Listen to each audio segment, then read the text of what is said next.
తాకట్లో ఉన్న మీ బంగారాన్ని విడిపించి ఆ రోజు ఆన్లైన్ రేటుకి కొంటాం. Sharma gold company. నమస్తే, వెల్కమ్ టు సుమన్ టీవీ. నేను పద్మిని. ప్రస్తుతంతో పాటు వాస్తు జ్యోతిష పండితులు, హస్త సాముద్రిక నిపుణులు మేడికొండూరు విశ్వనాథ్ ప్రసాద్ గారు ఉన్నారు. మాట్లాడదాం. సార్ నమస్తే. సార్ ఓం మాతా పితృగురుభ్యం నమః. నమస్కారం. సార్, మిడిల్ క్లాస్ వాళ్ళకి లైఫ్ టైం అచీవ్మెంట్ ఏదైనా ఉంది అని అంటే అది సొంత ఇల్లుని కట్టుకున్నప్పుడు మాత్రమే అనేది చాలా మందిలో ఉండేటటువంటి భావన.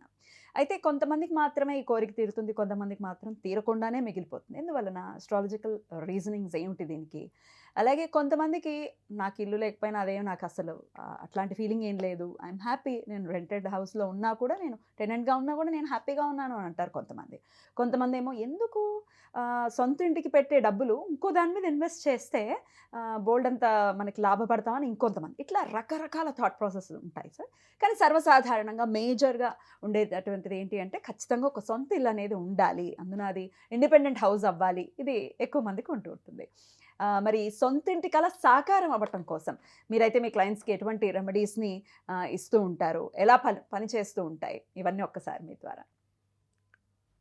తప్పకుండా అండి. మీరు అడిగిన విషయంలో సొంత ఇల్లు అనే విషయంలో అది అపార్ట్మెంటా, ఫ్లాట్ కానీ లేదా ఇండిపెండెంట్ హౌస్ అని దాని గురించి ప్రత్యేకంగా మీరు ఫ్లాట్ తీసుకోవడానికి ఈ రెమెడీ చేయండి, ఇండిపెండెంట్ హౌస్ తీసుకోవడానికి ఈ రెమెడీ చేయండి అని చెప్పిన దాఖలా లేవు. ఆ విధంగా ఎలా చెప్పాలో కూడా తెలియదు. ఇల్లు అనేది రెండు కలిపితే ఏదైనా సొంత ఇల్లే. ఓకే, ఇంకా డీప్గా వెళ్తే అది ఇల్లు అనే పదం ఉపయోగించటానికంటే ముందు దాది స్థిరాస్తి. స్థిరాస్తులు సమకూర్చుకోవటానికి, స్వంతంగా స్వార్జితంతో సమకూర్చుకోవటానికి, అంటే పిత్రార్జితం పూర్వార్జితాలు కాకుండా స్వార్జితంతో స్థిరాస్తులు సమకూర్చుకోవటానికి ఉపాయ మార్గాలు చెప్పడం అనేది జరుగుతుంది. ఇందులో ముందు జాతక విశ్లేషణ చేసుకున్న సందర్భంలో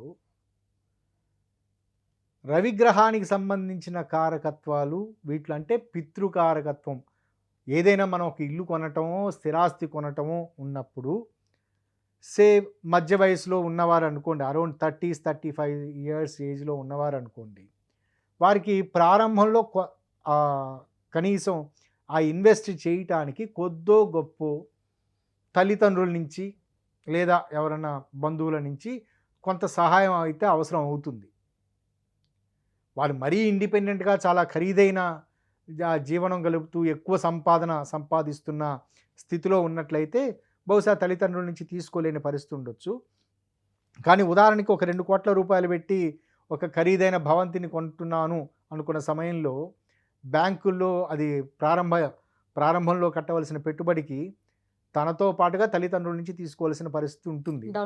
అటువంటి లక్షణాల్లో తండ్రి నుంచి సహాయ సహకారాలు ఉన్నాయా, లేదా వారు చేస్తున్న ఉద్యోగంలో వారి దగ్గర నుంచి, అంటే వారి పై అధికారులు కావచ్చు, యాజమాన్యం కావచ్చు, వాళ్ళు సరైన ప్రోద్బలం సహకారం ఇస్తున్నారా లేదా అని అంచనా వేయటానికి రవికి సంబంధించిన కారకత్వాలు చూడటం జరుగుతుంది. స్థిరాస్తికి సంబంధించి విశ్లేషణ చేసుకోవటానికి వారు కొనుక్కుంటారా లేదా అనేది అర్థం చేసుకోవటానికి ప్రధానంగా అవసరమైనది శనిగ్రహ విశ్లేషణ. శని భూములకు సంబంధించిన వాడు, స్థిరాస్తులకి, ప్రతి స్థిరాస్తికి సంబంధించి, భూమికి సంబంధించి కుజుడిని అంటూ ఉంటారు కదా సార్? కాదండి, స్థిరాస్తులకు సంబంధించి ప్రతి విషయానికి కారకు. భూమిపుత్రో అని అన్నంత మాత్రాన కుజుడు భూమికి సంబంధించి అని అనుకోవటం కరెక్ట్ కాదు. శని భూమికి, భూమి లోతుల్లో ఉండే కార్బన్కి, వీటన్నిటికీ కారణం. కాబట్టి శనికి సంబంధించిన విశ్లేషణ చేసుకోవటం. ఆ తదుపరి వారు ఇల్లు కడతారా లేదా, అది శుక్రునికి సంబంధించిన కారకత్వం. శుక్రునికి సంబంధించి అంటే ఎవరైనా అందమైన ఇల్లు కట్టుకోవాలనుకుంటారు, లేదా అందమైన అపార్ట్మెంట్ ఏదో ఇల్లు కట్టిన ఇల్లు తీసుకున్న తర్వాత అందంగా అలంకరించుకోవాలనుకుంటారు. ఇంత అలంకరించుకున్నా వాళ్ళు దాన్ని అనుభవిస్తారా లేదా అంటే అది కూడా ఉంటుంది కదా. మొత్తం చాలా అందంగా కట్టుకుంటారు, చాలా చక్కగా పెట్టుకుంటారు, కానీ అందులో ఉండకుండా అద్దెకిస్తారు. అనుభవించేది మరి వేరే వాళ్ళు, అద్దెకు వచ్చే వాళ్ళు అనుభవించవలసిన పరిస్థితి ఉంటుంది కదా. కాబట్టి శుక్రుని యొక్క కారకత్వాలు Right. అందంగా తీర్చిదిద్దుకోవటం వాళ్ళ చేతుల్లోనే ఉంది, ఉండకపోవడం కూడా ఆయన వల్ల. ఉండటం కూడా. అందుకే శుక్రుని గురించి గత ఎపిసోడ్స్లో వివరించినప్పుడు 2 రకాల లక్షణాలు ఉంటాయి, Right. అది ఉంటాయి, ఇది ఉంటాయి. Right. ఓకే, ఇటువంటి విశ్లేషణ చేసుకోవాలి. ఇందులో పట్టుదలకు సంబంధించి అంటే వాళ్ళు ఇద్దరు భార్యాభర్తలు ఇద్దరు అనుకుందాం, లేకపోతే వివాహం అయిన వాళ్ళ గురించి అని అనుకుంటున్నాము. వివాహం కాని వాళ్ళు కూడా సొంత ఇల్లు ఏర్పరచుకోవచ్చు కదా. కాబట్టి ఒకవేళ సంకల్ప బలం బలంగా ఉండటానికి, సంకల్ప బలం అంటే కుజునికి సంబంధించి చూసుకోవటం, దాని తర్వాత రాత కోతలకు సంబంధించి బుధునికి సంబంధించిన విశ్లేషణ అంటే డాక్యుమెంటేషన్ సంబంధించిన సమస్యలు ఆ విషయానికి సంబంధించి పరిపూర్ణంగా అనుకూలంగా ఉన్నాయా లేదా అనేది చూసుకోవడం. అంటే తల్లిదండ్రుల నుంచి లేదా పూర్వార్జితం నుంచి అందవలసిన బకాయిలు అటువంటి డాక్యుమెంట్స్ అవన్నీ చక్కగా ఉన్నాయా లేదా అనేది మొదట చూసుకోవాలి. ఎందుకంటే కొన్ని సందర్భాలలో తల్లిదండ్రుల నుంచి సంక్రమించిన ఆస్తిని వాళ్ళు రూపాంతరం చేయటం, దాన్ని అమ్మి ఆ డబ్బులు తీసుకొచ్చి సొంతంగా ఏర్పరచుకోవటం అనేది ఉంటుంది. అటువంటి సందర్భాల్లో రవి బుధ కారకత్వాలు లోపాలు కనుక ఉన్నట్లయితే అవి సరైన సమయంలో అందని పరిస్థితులు ఉంటాయి. శనికి సంబంధించిన కారకత్వాలు చెప్పాను కదా, కొనాలని పోతారు, కొనటానికి ప్రయత్నం చేస్తూ ఉంటారు, అది దొరకదు. కొన్ని సందర్భాల్లో మోసాల బారిన పడే అవకాశం ఉంటుంది. వాళ్ళు అంటే సరైన డాక్యుమెంట్లు లేకుండా ఇటువంటివి ఉంటాయి. పాజిటివ్ సైన్ ఏంటంటే వెళ్ళిన వెంటనే అవ్వటం. సో శనికి సంబంధించి పాజిటివ్ నెగటివ్ అది. శుక్రునికి సంబంధించిన కారకత్వం ముందుగా వివరించాను. కాబట్టి ఈ లక్షణాలను విశ్లేషణ చేసుకున్న తర్వాత వీరికి స్వంత గృహయోగం ఉన్నదా లేదా అనేది ఒక నిర్ధారణ. లేదు, వీరికి స్వంత గృహ యోగం లేదు అని అనిపించే జాతకాలు ఈ జనరేషన్లో నేను చూడలేదు. ఓకే, ప్రతి ఒక్కరికి సొంత గృహ యోగం ఉంది. అంటే వాళ్ళకి వాళ్ళ స్థాయికి తగ్గట్లుగా వాళ్ళ ఆర్థిక స్తోమత, వారు సంపాదించే మార్గాలకు సంబంధించి చూసుకున్నప్పుడు బహుశా నా జనరేషన్కి సంబంధించి చూసిన వాళ్ళల్లో దాదాపు కనీసం 50 నుంచి 60% మంది సొంత గృహాన్ని పొందిన వారు ఉన్నారు. కానీ ప్రస్తుత జనరేషన్ అంటే ఇప్పుడు వారి వయసు 20 సంవత్సరాల నుంచి 35 సంవత్సరాల మధ్య వయసులో ఉన్నవారిని తీసుకుందాం, అదొక జనరేషన్ అని తీసుకుందాం, ఆ 15 సంవత్సరాల గ్యాప్ను. ఈ గ్యాప్లో దాదాపు మ్యాక్సిమం ఎక్కువ శాతం మంది స్వంత గృహయోగాన్ని పొందారు. సొంత గృహయోగం పొందకుండా ఉన్న వాళ్ళల్లో ఇటువంటి లక్షణాలు దోషాలు ఉండే అవకాశాలు ఉన్నాయి. ఎయిదర్ రవికి సంబంధించి కానీ, శనికి సంబంధించి కానీ, కుజునికి సంబంధించి. శుక్రుడి పరిస్థితి ఎప్పుడంటే ఏర్పడిన తర్వాత అది ప్యాషనేట్గా డెవలప్ చేసుకోవటం, దాన్ని అనుభవించే క్రియ. కాబట్టి వీటికి సంబంధించి పరిహార మార్గాలు ముఖ్యంగా వీటన్నిటికీ త్వరగా సొంత ఇల్లు కావాలి అనే సంకల్ప బలం ఉన్న వాళ్ళు ఏ స్థాయిలో వారైనా, వాళ్ళ సంపాదన సంబంధించి ఏ స్థాయిలో వారైనా మొట్టమొదట వారు చేయవలసింది లక్ష్మీదేవికి సంబంధించి ఏదైనా వారికి తోచిన పూజా విధానం, వాళ్ళ కుటుంబంలో వస్తున్న పూజా విధానాన్ని రెగ్యులర్గా చేసుకోవటం. దాని తర్వాత ఒక ప్రత్యేకమైన మంత్రం ఉంది, దాన్ని వటయక్షిణి మంత్రం అంటారు. ఈ వటయక్షిణి మంత్రాన్ని స్వంత గృహానికి కూడా కొనుగోలుకి కూడా ఉపయోగించుకోవచ్చు. ఈ మంత్రం ఇది సహజంగా బహిరంగంగా చెప్పగలిగే మంత్రం. అంటే బీజాక్షరాలు ఉండవా ఇందులో? బీజాక్షరాలు ప్రత్యేకంగా ఉండవు, అందులో ప్రతి అక్షరం బీజాక్షరమే. మనం రెగ్యులర్గా కనిపించే బీజాక్షరాలు, రెగ్యులర్గా మన మంత్రాల్లో కనిపించే ఓం, ఇంకా మిగతా ఎక్సెట్రా బీజాక్షరాలు మన అమ్మవారి నామాల్లో వస్తూ ఉంటాయి కదా, ఆ బీజాక్షరాలు ఇప్పుడు ఉచ్చారణ చేయటం ఇష్టం లేక చేయట్లేదు, చేసే సమయం కాదు అని. ఆ బీజాక్షరాలు కాకుండా ఇది జనరలైజ్డ్గా ఒక ప్రత్యేకంగా తయారు చేసేది. బయట చాలామందికి ఉన్న అపోహ ఏమిటంటే యక్షిణి జోలికి వెళ్ళొద్దు. యక్షిణి ప్రతి దాంట్లో ప్రతి శక్తిలోనూ సాత్వికమైన శక్తులు ఉంటాయి. యక్షిణీ శక్తులు అంటే కేవలం ఒక శక్తి కాదు, చాలా ఉంటాయి, చాలా రకాల శక్తులు. బోల్డ్ అన్ని రకాలు.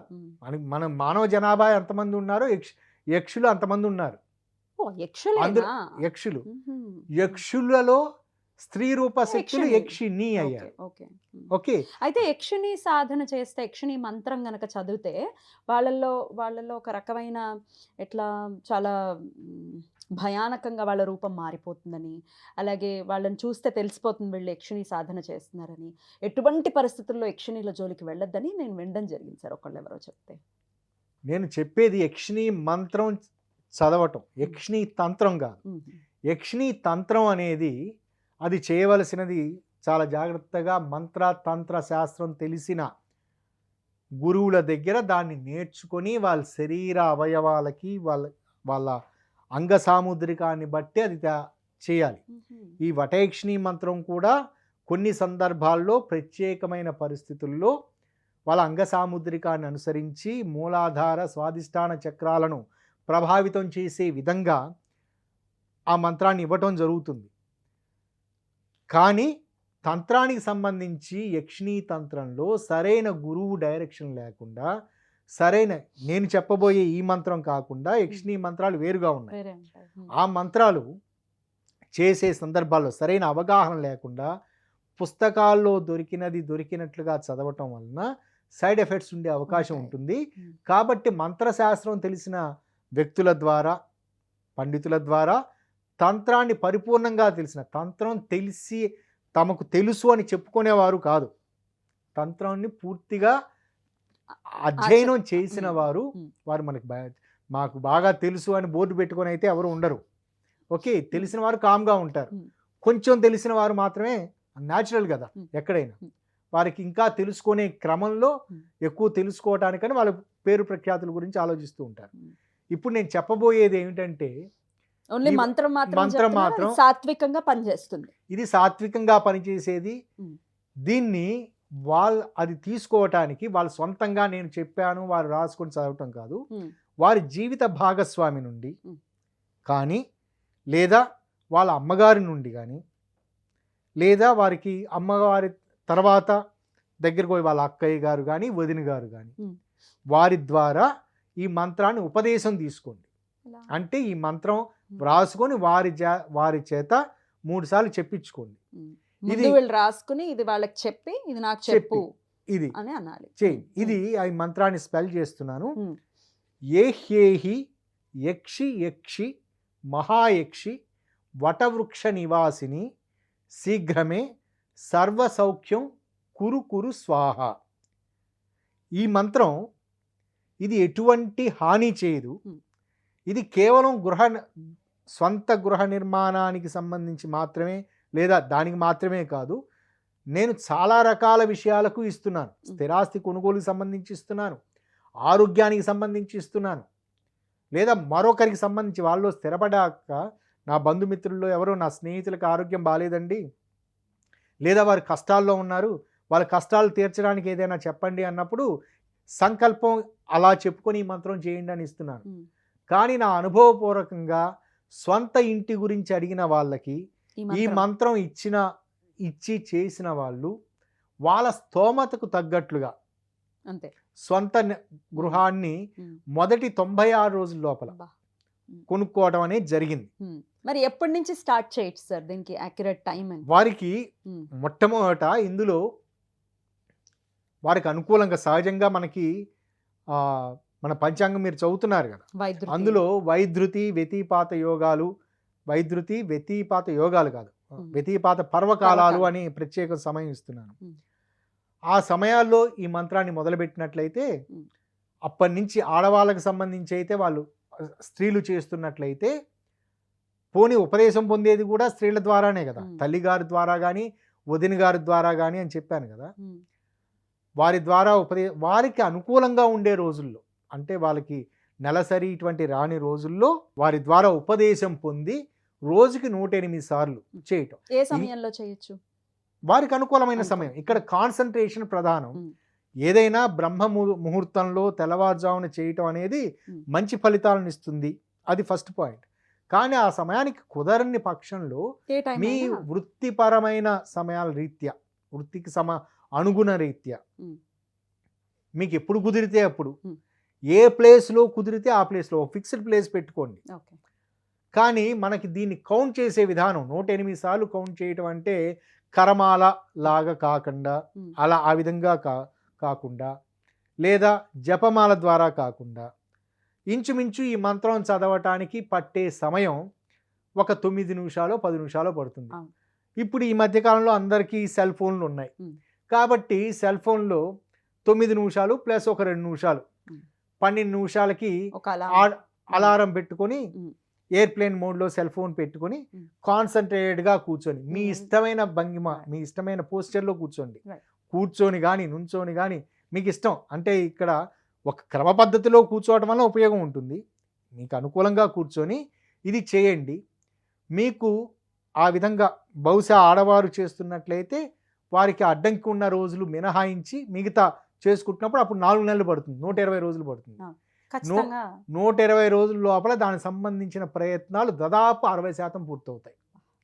ఇది కేవలం దానికి సంబంధించే కాదు, స్థిరాస్తి లావాదేవీలకు సంబంధించిన ఇబ్బందికర సమస్యలు ఎదురైనప్పుడు, అంటే కొన్ని మాకు రావాల్సింది మాకు రావట్లేదు, కోర్టులలో ఉంది కేసులు, దానికి కూడా పనిచేస్తుంది. కోర్టు కేసులకు సంబంధించి ఇది అంటే దాని ప్రత్యేకమైన వేరే పూజా విధానాన్ని ఆచరిస్తూ దీన్ని కూడా అనుసంధానించవచ్చు.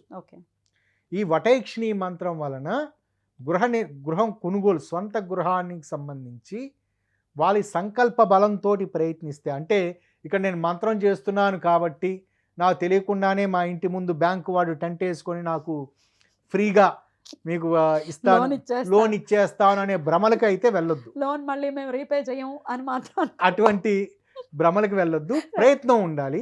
ప్రయత్నం ఉండాలి అంటే దానికి తగ్గట్లుగా ఆదాయ మార్గం, దానికి సంబంధించి క్రమశిక్షణాయుతమైన ఆర్థిక క్రమశిక్షణ ఉండాలి. ఆ సంకల్ప బలం ఉన్న వారికి ఇది ఉపయోగపడుతుంది. ఇది 2వ రెమెడీ. ఇంకా 3వ రెమెడీ, ఒక్క నిమిషం సార్, చెప్పడం కంటే ముందు వైద్యుతి ఎప్పుడు వస్తుంది, ఎప్పుడు చేయాలి అనే డౌట్ వస్తుంది. ఈ రీసెంట్ టైమ్స్లో ఎప్పుడు వస్తుందో ఒకసారి మనం చెప్పేద్దాము. అలాగే మన ఛానల్లోనే నేను డైలీ పంచాంగం చదివి వినిపిస్తున్నాను. అది కూడా సార్ ఇచ్చేదే సోర్స్ ఆయనే కాబట్టి ఆ వీడియో కూడా డైలీ వస్తుంది. మీరు డైలీ ఫాలో చేస్తే ఎప్పుడెప్పుడు వస్తుంది వైద్యుతి పర్వకాలం అనేది, లేకపోతే వ్యతిపాత పర్వకాలం అనేది మీకు అర్థమవుతుంది. ఎప్పుడెప్పుడు వస్తూ ఉంటుంది సార్ ఈ వైద్యుతి లేకపోతే వ్యతిపాతం? రేపు నవంబర్ 11వ తారీఖు మంగళవారం రోజున, ఆ రోజు వైద్యుతి మహాపాతకాలం ఉంది. అది ఉపయోగపడుతుంది. ఆ సమయంలో మీ పెద్దవారి చేత ఆ మంత్రాన్ని పొంది మీరు దాని రోజుకి 108 సార్లు చదవటం అలవాటు చేసుకోండి. చక్కటి అనుకూలమైన ఫలితాలు ఖచ్చితంగా ఉంటాయి. ఆ రోజున తెల్లవారుజామున 4:48 నుండి ఉదయం 9:27 మధ్య కాలంలో ఉంది కాబట్టి ఏ సమయం అయినా చేయొచ్చా ఈ టైంలో? అందులో ఖచ్చితంగా ఆ సమయంలో మధ్యలో ఎప్పుడైనా మరి అనుకూలంగా మంత్రోపదేశం తీసుకోవడానికి అనుకూలం. ముఖ్యంగా ప్యారలల్ ఆస్పెక్ట్ ఖచ్చితంగా ఈ సమయంలో ఏర్పడుతుందని చెప్తాను. 7:13. ఆ 7:13 చేయటం ఇంకా చాలా బాగుంటుంది. రైట్. సో 11వ తారీఖు, నవంబర్ 11వ తారీఖు ఇది వస్తోంది కాబట్టి మీరు వినియోగించుకోవచ్చు. ఒకవేళ ఇది మిస్ అవుతే సాధారణంగా ఎన్ని రోజులకు ఒకసారి వైద్యుతి వస్తుంది? ప్రతి 12-13 రోజులకు ఒకసారి వస్తూ ఉంటుంది. యాక్యురేట్గా తెలుసుకోవాలి అనుకుంటే పంచాంగం వీడియోని ఫాలో చేయొచ్చు, అంతే కదా సార్? రైట్. ఇంకొక విధానం కూడా చెప్తా అన్నారు, అది కూడా చెప్పండి. దాని తర్వాత ఇటువంటి ఆలోచనలు ఇది ఉన్నవారు ముఖ్యంగా రవికి సంబంధించి వారు దగ్గరలో కుదిరిన సందర్భాలలో దగ్గరలోని దేవాలయాలకి ఆ ప్రాంతాలకి వెళ్ళి అక్కడున్న పండితులకి లేదా వేదం నేర్చుకున్న వారికి గోధుమలు దానంగా ఇవ్వటం, లేదా గోధుమలతో చేసిన వంటలు ఏదైనా తమ సొంతంగా తయారు చేసుకుని వెళ్ళి దగ్గరలోని రోగులకు, అంటే ఆసుపత్రుల్లో ఉండే రోగులకు సహాయకులకు వారి గోధుమలతో చేసింది ఇవ్వటం. చపాతీలు లాంటివి, చపాతీలే గోధుమలతో చేసినది, చపాతీలు బాగా ఉపయోగపడతాయి. వారి శక్తి మేరకు గోధుమ రవ్వ ఉప్మా చేయొచ్చు, గోధుమ రవ్వ పాయసం చేయొచ్చు. కానీ మైదా పిండితో కాదు సుమా, రిఫైన్డ్ గోధుమ పిండి కాదు, పక్కా గోధుమ పిండితోటి. దాని తర్వాత మనం దేవాలయాల దగ్గరికి వెళ్తే ఆకలితోటి ఉండేవారు ఉంటారు, వారికి ప్రేమగా భక్తిగా శ్రద్ధగా. ఇందులో 2 రకాల ఉపయోగాలు ఉన్నాయి. ఒకటి రవికి సంబంధించి గోధుమలు, మనం అది దానం ఇచ్చేది శనికి సంబంధించి రోగులు, రోగి సహాయకులు లేదా యాచకులు వీరికి ఇస్తూ ఉన్నాం. దానివలన మనకి పరిపూర్ణంగా అనుకూలమైన ఫలితాలు ఉంటాయి. శని రీత్యా. శని రీత్యా. ఉమ్. ఆ విధంగా చేస్తున్నప్పుడు బహుశా మంత్ర సాధన ఇది కాకుండా దీనంత త్వరగా ఫలితాలు ఇవ్వకపోయినా దీనితో పాటుగా చేస్తున్నప్పుడు మరికొంత అనుకూలమైన ఫలితాలు, మంత్రంతో పాటుగా ఇది చేస్తున్నప్పుడు మరికొంత అనుకూలంగా ఉంటుంది. Right. బహుశా 6 నెలల లోపల మంచి ఫలితాలు పొందుతారు. అద్భుతం సార్, చాలా బ్యూటిఫుల్గా ఎక్స్ప్లెయిన్ చేశారు. ఖచ్చితంగా ఈ సొంత ఇంటి కలని మేము సాకారం చేసుకోలేకపోతున్నాం, మాకేమిటి మార్గం అనుకునే వాళ్ళకి ఖచ్చితంగా ఉపయోగపడుతుంది అని చెప్పడంలో ఎటువంటి అతిశయోక్తి లేదు. డెఫినెట్గా దీన్ని యూటిలైజ్ చేసుకోండి. Thank you so very much sir. నమస్తే. నమస్కారం.